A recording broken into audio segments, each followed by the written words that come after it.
Сәлем әлем. Видеоның атындағындай Scooby-Doo мультсериалы жайлы топ-5 өте қызықты, сіз білмеген фактілерді айтатын боламын, ал ендеше экраннан алыстамаңыз, біз бастаймыз. Айтпақшы, видео басталмай жатып, арнаға жазылып, видеоға лайк басып, комментария жазып, достарыңызбен бөлісуді ұмытпаңыздар. Ал енді көре берсеңіздер болады.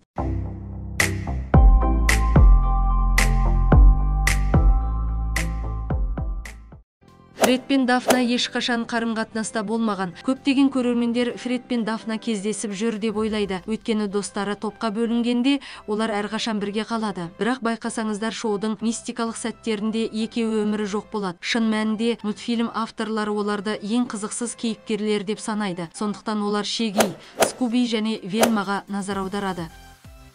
Скуби-Ду өз атауын Фрэнк Синатра деген кісінің әнінен алды. Негізінде Скубидің бастапқы аты Too Much болған. Бірақ продюсерлер бұл жаман атау деген қорытындыға келген. Продюсерлердің бірінің айтуынша, ол Фрэнк Синатраның Stranger in the Night деген атты әнін тыңдаған. Және әртістің Дуби-Дуби-Ду деп айтқан бөлігі қатты ұнаған.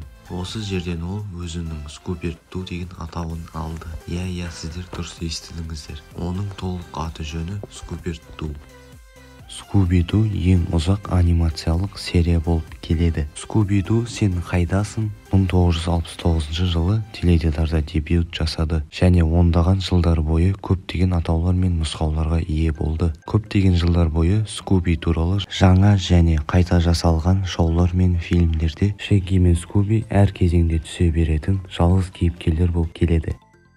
Шеггидің шын аты Норвилл және команданың да тегі, яғни фамилиясы бар. Шегги лақап аты бар жалғыз адам. Оның шын аты Норвилл Роджерс болса да. Фред Джонс өзінің фамилиясын теледидар басшысы Фред Сильверманнан алды. Дафнаның тегі Блейк, ал Вельманың тегі Динкли. Шынымды айтсам, өте таң қаларлықтай нәрсе.